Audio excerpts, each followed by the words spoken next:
Hello and welcome to the latest edition of the Health and Safety Matters podcast. I'm Mark Sennett, CEO of Western Business Media, which is the publisher of Health and Safety Matters. I'm delighted this podcast is once again sponsored by the Health and Safety event. And if you haven't heard about the Health and Safety event, it's definitely set to take place this year on the 7th to 9th of September at the NEC in Birmingham. And if you register up for free to the event, which you can do at www.healthandsafetyevent.com, your registration will not only give you access to the Health and Safety event on the 7th to 9th of September 2021, but also give you free access to the Emergency Services Show, the Fire Safety event, the Facilities event, and the Security event, which are all co-located together at the NEC Birmingham, as I said, on the 7th to 9th of September. It's well worth attending. All of the theatres there have CPD, so definitely take a look at the website and sign up. So for any of you that aren't familiar with Health and Safety Matters, you can go to our website, which is www.hsmsearch.com, and you can register for free to get our twice-a-week e-newsletter, or to get our publication, which is printed 6 times a year. We're the biggest health and safety magazine in the sector.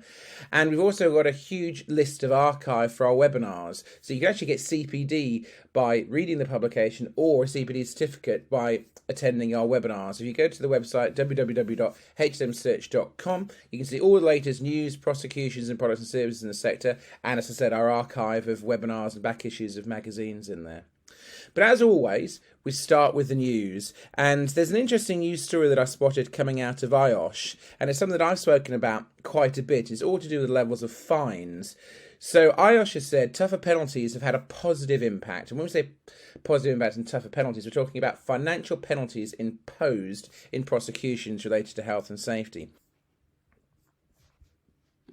So, 5 years on from the implementation of new court guidelines, which is all to do with the sentences of health and safety offences, IOSH has said there's been a positive impact, persuading businesses to invest more in protecting workers, but it believes more still needs to be done. Following the implementation of the Sentencing Council's health and safety offences, corporate manslaughter and food safety and hygiene offences definitive guidelines on the 1st of February 2016, the average fine handed out by courts has increased from just over £54,000 in 2015-2016, which was the year before the guidelines were introduced, to over £150,000 in 2018-19, where that figure fell by 27% to £110,000 in 2019-2020. Many fines since the guidelines were introduced have topped 1 million and involved some high-profile organisations.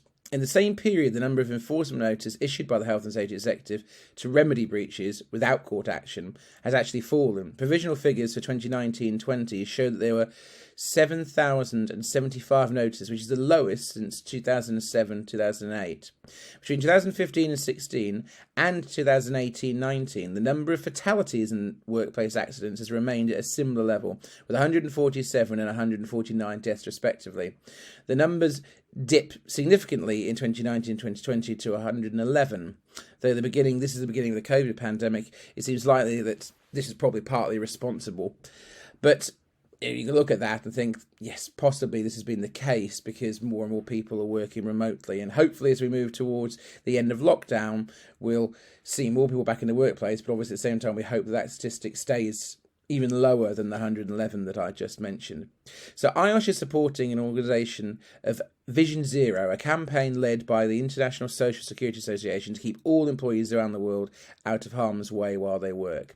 Ruth Wilkinson, who's Head of Health and Safety at IOSH, said the average fine amount rose sharply in the first few years after the guidelines were introduced, substantially for large organisations. We believe this, coupled with the reputational impact and worker, public and supply chain requirements for safer work practices and the responsible employers, has had a significant impact in persuading businesses to invest further in looking after their workers. While you cannot put a value on human life, the level of fines now being handed out demonstrates and recognises society's disapproval of serious corporate failures that lead to injury, illness or death. It reflects a desire to deter others from making the same errors and takes significant steps forwards in aligning penalties for these offences with other regulatory breaches in the UK. So I've got to say, I've long talked about this, particularly in the fire safety sector, which we cover on our sister podcast, the Fire Safety Matters podcast. Having higher penalties is important. It has to act as a deterrent. It's great to see that these fines have gone up significantly, effectively trebled since this initiative has come in. It can only be a good thing that companies are forced having serious penalties. And if you don't take health and safety seriously, or you put your workers at risk, then you will be hit with a massive fine. There's no point giving a multinational corporation a token pathetic fine, because what's the incentive to invest heavily in ensuring people are safe when, if the penalty for not doing so is less than actually making significant investments into remedial work to keep people safe? Obviously there's an emotional side of that, of where absolutely you should do everything to keep your employees safe. But I think what IOSH has said here is that in the past hasn't proved to be enough. Yes, of course, everybody knows people should have a right to come home from work safe, but actually at some point, when companies have been flouting safety regulations and are refusing to invest, and often in the past, health and safety has been a place to cut costs, particularly in situations where you have an economic downturn like we do now. But one would hope the impact of COVID, the impact of steps taken from these fines being imposed, and the general move towards better health and safety culture in the UK will mean that this is working. And there's certainly evidence that this is working. And I can only hope in the fire safety sector they actually take this similar tact, because for me, over fire safety prosecutions, which are done by the Fire and Rescue Service, the fines are very, very small in most cases. It's really, it's a few £1,000s, and that includes the fatalities, and that's just not right. But I would echo what Ruth said there. How can you put a price on a human life? But what you can do is you could put penalties in to make firms take this seriously, and I think that's started to happen. So I think this can only be seen as a good thing at this point, and let's hope it carries on the same way. So moving on now to our second story, and it's another big story. The Health and Safety Executive has announced a new Chief Inspector of Buildings. So the HSE has announced the appointment of a Chief Inspector of the Buildings to establish and lead the new Building Safety Regulator. Peter Baker, who's the HSE's current Director of Building Safety and Construction, will take up the post with immediate effect. The government had asked the HSE to establish a new Building Safety Regulator in the wake of the Grenfell Tower disaster, and following the recommendations of Judith Hackett's independent review into building safety, which was called Building Safer Future. So in his role as the Chief Inspector of Buildings, Peter Baker will head up the Building Safety Regulator to deliver a new regime for high-risk buildings, overseeing the work to increase competence of all professionals working on buildings and ensure effective oversight of the entire building safety environment. Peter will also be the first head of the building control profession and lead the work to provide independent expert advice to industry, government, landlords and residents on building safety. So commenting on his appointment, Peter said, "I'm honoured to be appointed as the first Chief Inspector of Buildings and the opportunity to play a lead role in bringing about the biggest change in building safety for a generation. I look forward to working with the government, industry, partner regulators and residents to shape and deliver a world-class risk-based regulatory system for the safety and standard of buildings that residents can have confidence in and that we can all be proud of." So a bit of background on Peter here. He's got over 30 years experience with the HSE as an inspector and a large number of senior operational posts, and he's dealt with a wide range of industry sectors, including the role of HSE's Chief Inspector of Construction. Since 2017, Peter has led the HSE's involvement in the government's building safety programme. So speaking on his appointment, Sarah Newton, who's the chair of the HSE, said, "I'd like to congratulate Peter on his appointment as the new Chief Inspector of Buildings. Peter has a long track record of working in partnership with industry and other regulators to bring about behavioural and cultural change that improves people's safety. His deep understanding of assessing and managing hazards and risks make him ideally suited to shape and lead the implementation of the new building safety regime." And just to finish off, Dame Judith Hackett, who obviously was the independent advisor of the government on building safety, and she's also the chair of the Transitional Board, said, "I'm delighted to hear of Peter Baker's appointment as a new Chief Inspector of Buildings. With his impressive background experience in regulating both major hazard industries and construction, he brings a wealth of experience to this important new role. I very much look forward to working with Peter as the new building safety regulator is established, as we move to establish a new regime where people can be confident that their homes are safe and fit for purpose." So I'm not sure if everybody listening knows how big a deal this is. I know we're touching on fire safety again here, but obviously fire safety is a core part of your jobs.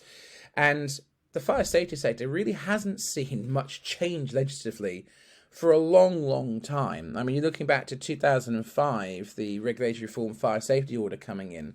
And as we move into 2021, two huge pieces of legislation are currently trying to get royal assent, all relating to fire safety. You've got the new fire safety bill that's in there that's coming out, which should be later in the year. And you've also got the Building Safety Bill. And obviously, as part of all this, you've now got the Building Safety Regulator, which is going to, as we've just talked about, be run by the HSC. Ultimately, this is a huge shift in the wake of Grenfell, a huge shift in the wake of Judith Hackett's independent review. It's a sector that has often been left to itself. You can accuse this government in the past, or certainly this party that's the government, of really leaving industry to regulate itself. But two major pieces of legislation here, all relating to either fire safety or tall buildings, and an actual regulator done by the HSC coming to sector is huge news for the fire safety sector, and huge news for fire safety in general. So I don't really have much more to say other than we've talked about, Peter Baker's CV, and it's obviously extensive, but I don't think there can be any downside to creating a new building safety regulator. And I think that follows on nicely from what we just talked about enforcement action. Because one thing that Grenfell has shown is that it often takes an absolute tragedy for real change to happen when it comes to health and safety, or particularly fire safety in this country. And I did a webinar recently, which you can go to our sister website, fsmatters.com. Actually, you can go to hsmsearch.com as well and go in the webinars tab, and you'll see we did a webinar with Apollo Fire Detectors and also Russ Timpson from the Tall Buildings Network, where we talk about fire safety in residential premises. And I've known Russ Timpson a long time, and pre-Grenfell he was saying it's going to take an absolute tragedy in this country, like it did with Lakanal House, for stuff to actually move, and unfortunately that is what it's taken. And it's certainly massive sea change is what's happening at the moment, and that's got to be a positive to see two new pieces of legislation coming in this year and a building safety regulator. So all I've got to add is to wish Peter the very best of luck in his new role, and it seems a really sensible appointment. So it's time now to introduce our first guest on this edition of the Health and Safety Matters podcast. I was delighted to be joined by Sarah Ingle, who's consultancy manager at EcoOnline. And if you want more information about EcoOnline, just visit www.ecoonline.com. And I had a really great chat with Sarah, where she provided an overview of the main chemical legislative changes in the UK following Brexit, including the effects on COSHH, safety data sheets and supply chains. So I sat down with Sarah earlier, and here's what she had to say.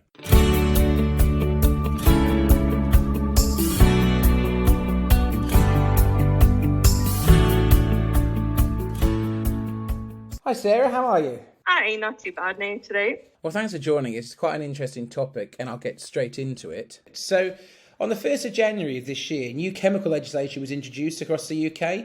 What changes should we expect, and how will they affect companies in the UK? So the changes are they spread out across a wide variety of legislation, everything from the REACH legislation to the CLP legislation to biocide to, I suppose, a small impact on the COSHH regulations as well. So we would expect that companies within the UK are going to have to adapt to these updated legislations and move away from the old European versions of the legislation. So that will require them to maybe take on some roles that they would not have had previously. So, for example, you might need to now complete registrations for chemicals where you wouldn't have to have done before, because it would have been, I suppose, covered by EU companies that you might have bought chemicals from. Okay, so and a follow-up question to that, if you don't mind, Sarah, is how will these changes impact supply chains in the UK, or from the UK to the EU for that matter? So because the legislation has changed now within the UK compared to the legislation within the EU, there may be delays with regards to actually selling products into the EU or even buying products into the UK.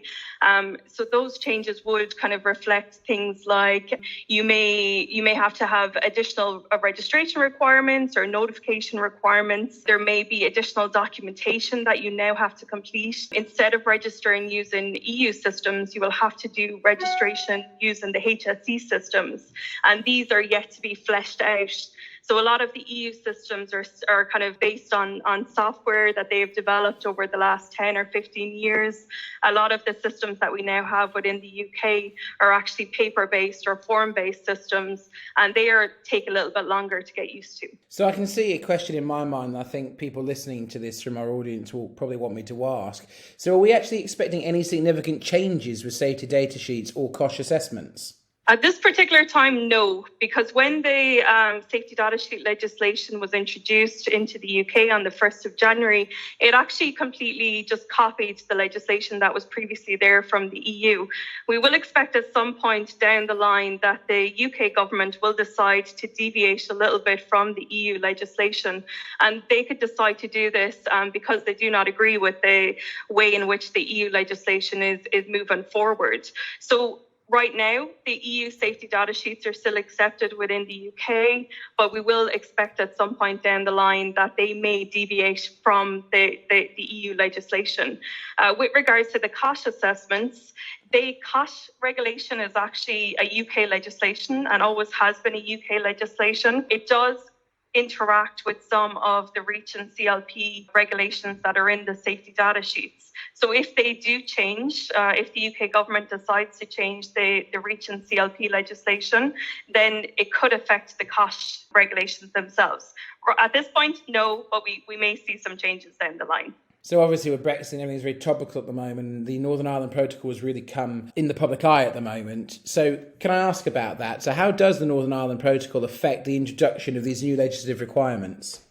So in Northern Ireland, there are different rules, I suppose, in Northern Ireland, and the rules in Northern Ireland are in place to, I suppose, keep it within the EU legislation so that they can continue to supply within the EU, but also continue to supply within Britain itself. So within Northern Ireland, they do have to continue to comply with the EU versions of the REACH and CLP regulation, while still having additional requirements that have been introduced with the new UK REACH legislation as well. So basically, there's extra work that they have to do if they want to supply into Britain, but they still have to comply, or they still can comply with the EU legislation when selling products into Europe or into any other country throughout the world. So what are some tips you'd give to companies now to ensure compliance? Well, we get a lot of questions with regards to this, actually. And the very first thing that I would always say is make sure that you're aware of what chemicals you actually have on site.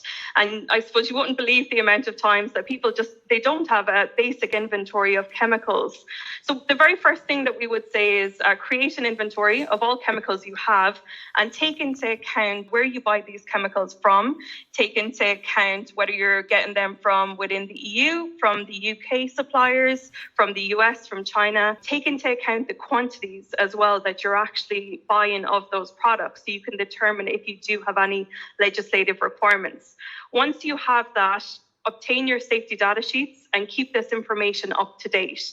If you are unsure about supply chains or what your next step may be, it's always important to contact your suppliers and to find out whether they have any additional information associated with those, with the process and the chemicals legislation that you may have to comply with going forward. They have probably already done this process and are aware of what requirements they have to put in place first. So for any of our listeners who've listened in today, want to find out any more information or to get in touch with you or to find out more about EcoOnline, obviously where you work, what's the best way to do so? So you can contact us via the website. There is an online form. That's probably the best way of doing it. So if you go on to www.ecoonline.com, you'll be able to find a list of all the services we provide and the software services we have. And there's also an online form there where you can fill it in and it'll come direct to me. Well, Sarah, it's been great to catch up. Thank you for this, what I think is a really important and interesting update. We really appreciate it. Thanks for having us, Mark.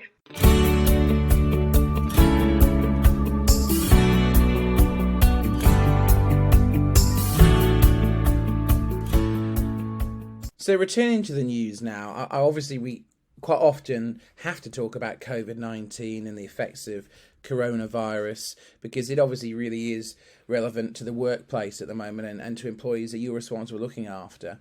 So I want to talk about a new report that's come out, and people working from home during the pandemic are experiencing high levels of stress and withholding mental health conditions from their employer for fear of a negative impact on career progression, according to a new Health and Safety at Work report by Lloyd's Register.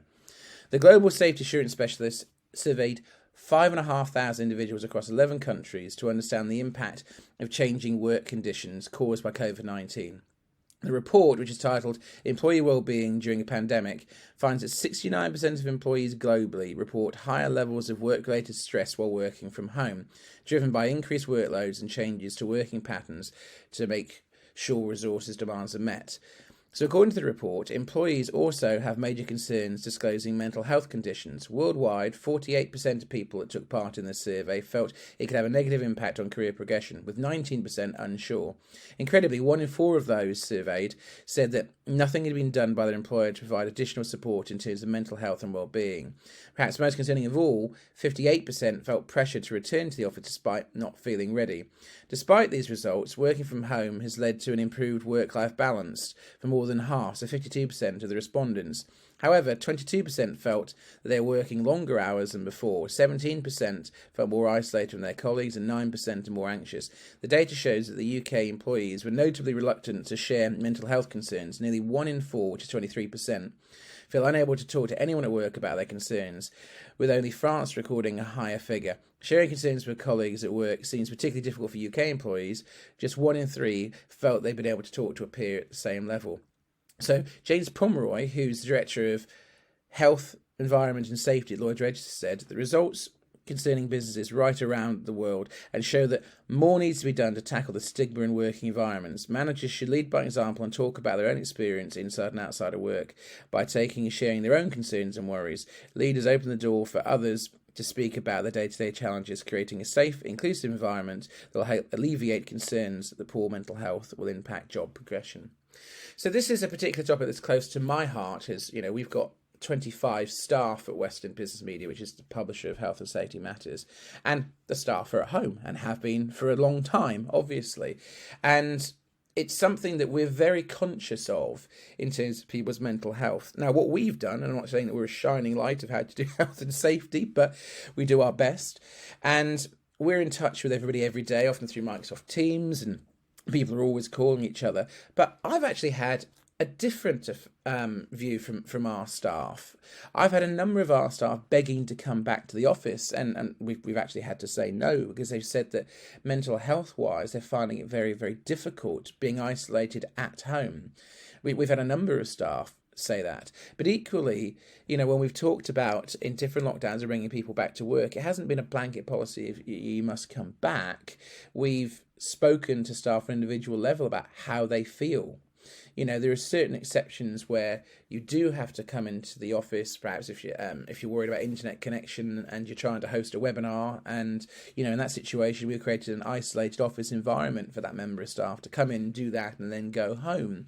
But it's actually, talking is what I really want to say about this. Talking, communicating with your staff is absolutely fundamentally key. It's like many things in life. It's not a one-size-fits-all policy. You have to talk to people on an individual level about how they feel. I've got staff that are particularly worried because they're in the vulnerable category about being near anybody else, and that's completely understandable. But then I've got others who are working from home with their children before schools went back and finding it really, really hard to be pretty much a full-time parent while trying to do a full-time job. I know on my own personal level, yes, I'm probably doing more hours than I ever have done before, and I don't want anyone to get a violin out for me on that. But actually, for me, it's been a positive thing of me choosing to do as many hours as I can when I'm away from my children, because it gives me something to do. The things in life that we want to be able to do, that we enjoy doing, a lot of us can't do. Now, as an employer, I'm not then enforcing that on our staff. I say, you must work longer hours than before. Absolutely not. They've got their work hours and they should stick to their work hours, and that's absolutely how it should be. But I am seeing employees volunteering to work or answering emails late in the evening, not because we expect it from them, but because actually it takes their mind off of having nothing to do that they would normally do. But yeah, by and large, you know, all the staff stick to their hours, and that's what we have to say. But certainly mental health, from my perspective, has been a key thing in here. I'd like to think in our company, people can talk about it, how they feel, and people have confided in us about how they felt. But I do recognise these statistics for sure. I can imagine a massive corporation, you really feel insecure and worried if you're struggling at home, that is this going to affect my long-term progression? This is not a normal period in life for any of us. This is, hopefully once in a many generation incidents, this pandemic, and it has had a massive effect, not just on health, but mental health.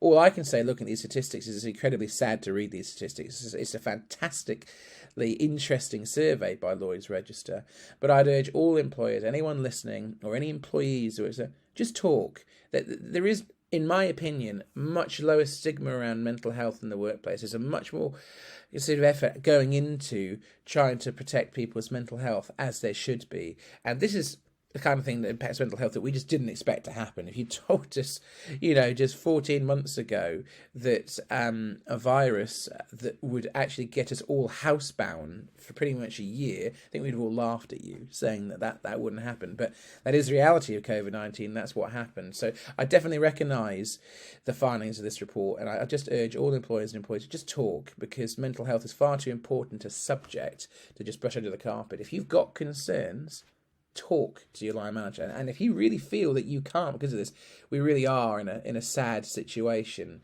talk to somebody, and hopefully we'll all be back in workplaces safely come June. Well, certainly the hope from my perspective. So I want to move now on to our final news story, and we've covered similar stories in the past, and this is about unsuitable ladders being seized at a port. So the team at the Hsn Research Centre for Not-for-Profit Testing Facility of the Worker Height Equipment was asked to examine suspicious shipment of ladders which was intercepted by training standards at the port of Felixstowe in February 2021, so that's last month, and they were shocked at how dangerous these products turned out to be. The ladders were a type of telescopic standing ladder, one that could be used in standing mode, like a step ladder, or leaning ladder mode, like an extension ladder. They were labelled EN131, implying that they complied with the European standard for ladders. However, missing contact details, product codes and manufacture dates, plus the presence of an illegal CE mark, raised suspicions with Suffolk County Council trading standards. Within a few days, the ladders were in a test lab at the Hsn Research Centre undergoing an assessment. There's a whole range of tests that ladders must pass before it can be labelled EN131, including strength tests, slip tests, cyclic tests of the joints and connections, and there's also a specific requirement for materials and dimensions. This gives consumers confidence that the ladder meets basic safety standards. The ladders in this shipment might have been labelled EN131, but as the Hsn Research Centre found, they were full of many failures. So the testing found that the base width was too small on many ladders, making it unstable. In others, the rung spacing was inconsistent, making falls more likely. No slip-resistant surface on half the rungs. The ladders bent under pressure, up to 4 times greater than the limit. You'd expect a ladder to be rigid and flexible, but this was a complete opposite in these cases. Mandatory safety markings information were missing. The rungs could easily be pulled out of the style, a really worrying finding, as it means that the rung could have collapsed from under you. And one style cracked during the lightest load testing, which is a serious structural failure that put a halt to any of the further testing, from what they said, actually. That's how bad it was. So, due to the diligence of trading standards officers at the Port of Felixstowe, 100 dangerous ladders were seized for further investigation. With the Hsn Research Centre's help, testing proved that those suspicions were correct, and they were right to prevent them from entering the UK. So, Gail Hounsley, who's the chair of the Ladder Association, said, "The condition of these ladders was truly shocking. Consumers have every right to expect the ladders they're buying are safe. But this case reminds us that unscrupulous suppliers are still trying to sneak dangerous products into unsuspecting UK homes and workplaces. If you're a purchaser of a ladder, please be vigilant.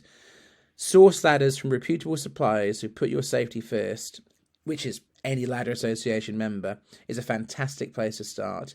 Ask to see proof of certification to BSE9131. So this is a topic that we cover a lot, whether it be safety products coming into the market or PPE coming into the market. And you just have to use and expect that safe PPE or safe worker height products, in this case ladders, are used. But there is so many people still trying to flood the market with unsafe safety products, and that's just not acceptable at any level.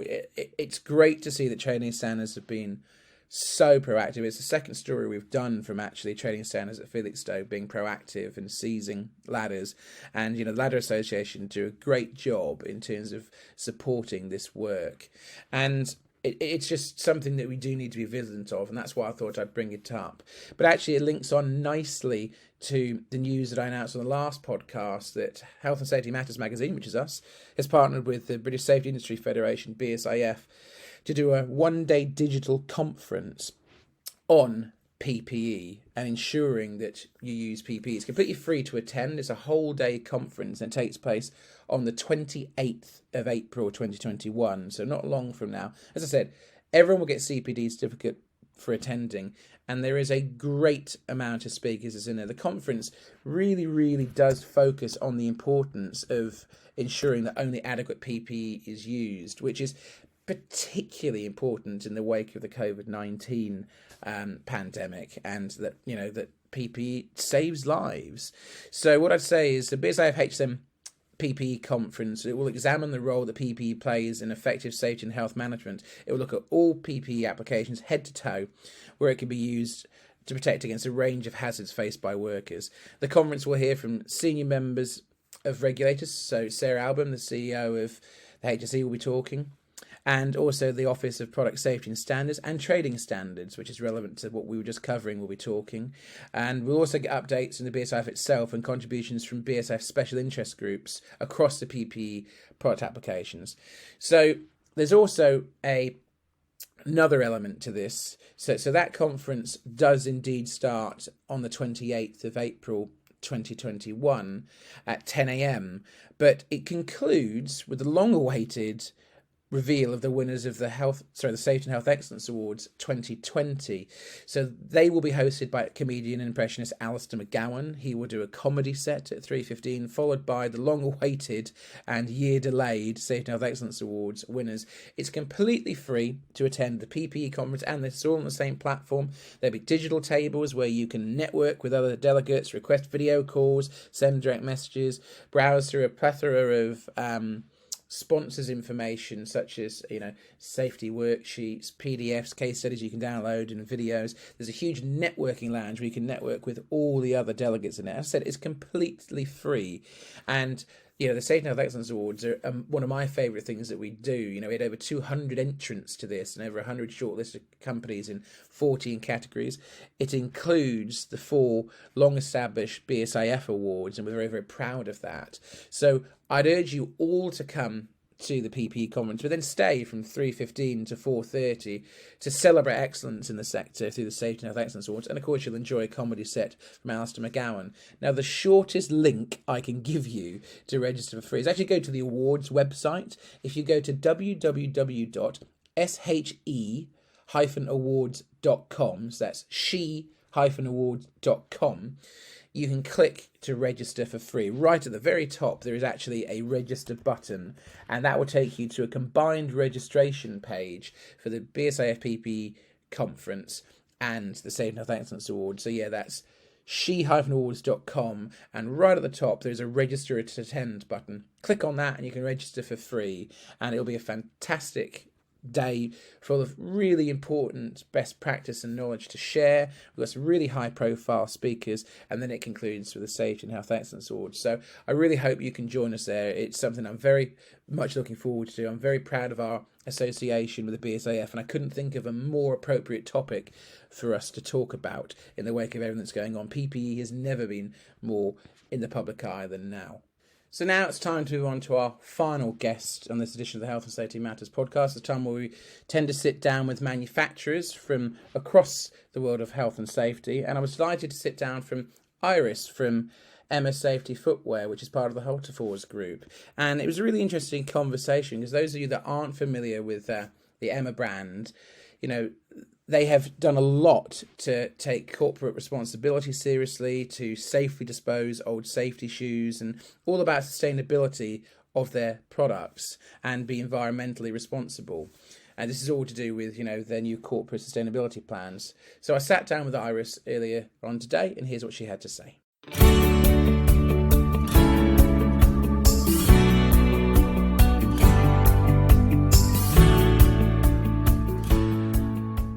Hi, Iris. How are you? Hi, I'm very well, thank you. Well, thank you for joining me today. So let's get straight into this. So as a shoe safety manufacturer, the Hsn Ppe brand has been well established for over 90 years. Why has the company developed its sustainability and 100% circularity initiative? Well, we noticed that we generated a lot of waste throughout the industry, and we wanted to change this because as Europe, we are depending on other continents when it comes to raw materials, and that has such an impact on the environment. And we didn't want to be part of this anymore, so that's why we started to work towards the circular economy. Well, it's a fantastic initiative, and as we know, it's very much in the public eye that all businesses and corporate organisations are trying to become more environmentally responsible and have corporate sustainability plans. But let's put this back to the Hsn Ppe brand. How does Hsn's 100% circularity strategy connect and relate to the corporate sustainability strategies it has? Well, a lot of businesses are supporting the Sustainable Development Goals set by the United Nations. And so do we. So we are mainly focusing on Sustainable Development Goal number 8, 9, and 12, where number 12 is specifically focused at sustainable production and consumption. And that is why also we are focusing on the recycling of materials and also on sustainable production in our own factory. So that is how we are aligned with the other priorities and objectives of other businesses as well. So these goals are really important for us. And we continue to work on these in the next years to come as well. So health and safety in the workplace is a management responsibility by law. Which business sectors does Hsn manufacture footwear for, and how does Hsn develop styles and product services for so many different uses? Well, based on the activities and risks, our models are determined which are used per segment.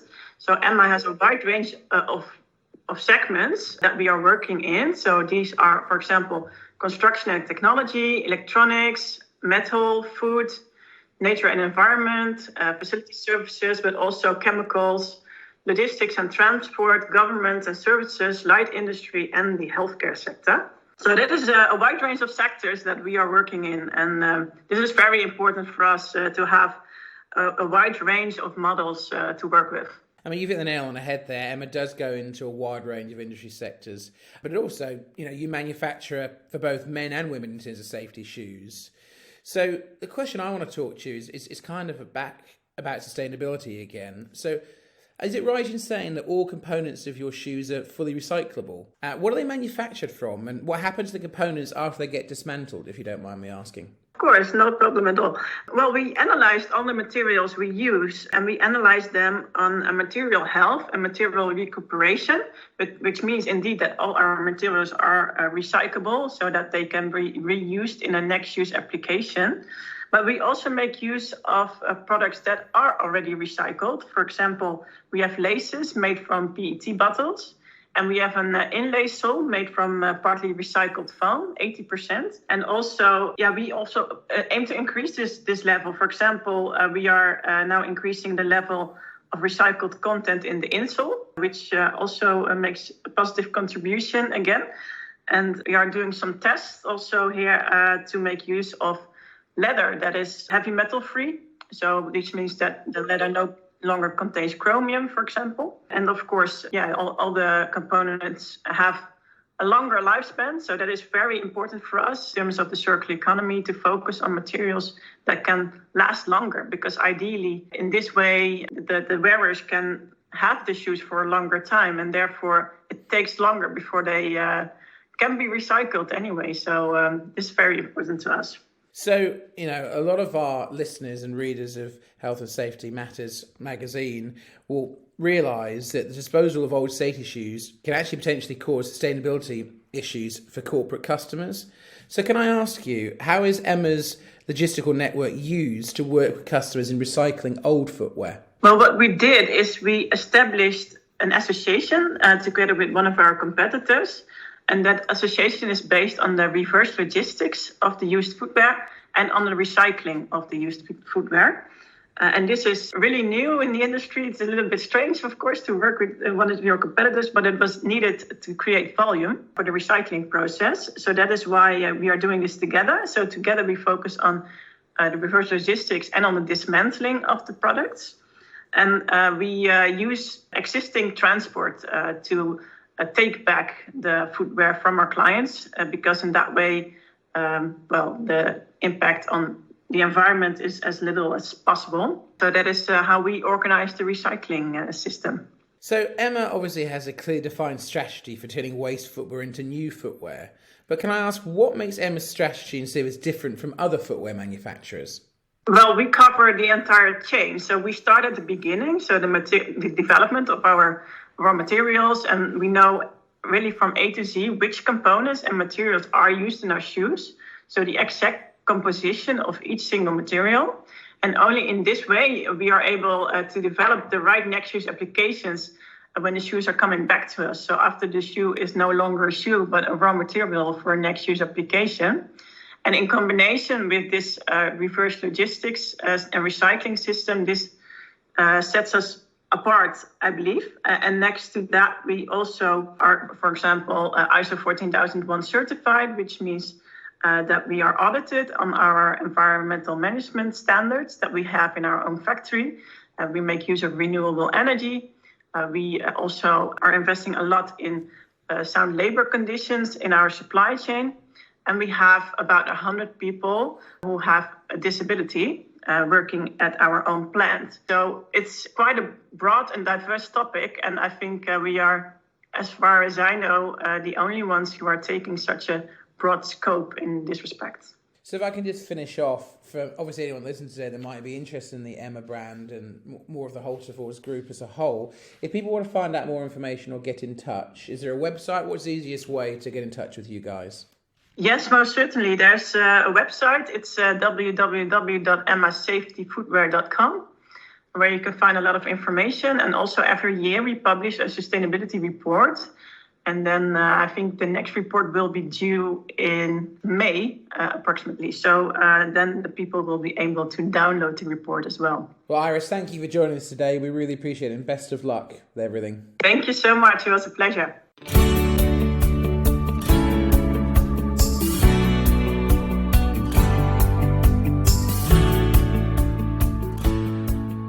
And that's all we've got time in this edition of the Health and Safety Matters podcast.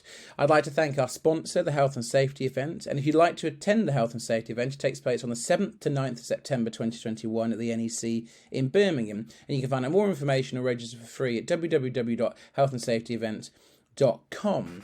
I hope you enjoyed today's podcast, and we'll be back in April for another edition. Please do like and share this podcast with your friends. Give us a positive review on iTunes or whatever platform that you use, and do please promote us to your industry colleagues. If you'd like to send any questions into us or give us any feedback, you can do so on social media using the hashtag HSM Podcast. Or in the meantime, if you want to get the latest health and safety news, products, services and prosecution, please go to our website, which is www.hsmsearch.com, and you can sign up to receive our twice-a-weekly newsletter for free, or you can look through our back catalogue of webinars that's there and get CPD certificates. And I also encourage you, as I said before, to sign up to the HSM BSIF PPE Conference and the Safety and Health Excellence Awards, which take place on the 28th of April 2021. And if you'd like to register for free to attend that, all you need to do is go to www.COSHH-awards.com. But that's all we've got time for now. Thank you for joining us, and we'll see you next time on the Health and Safety Matters podcast.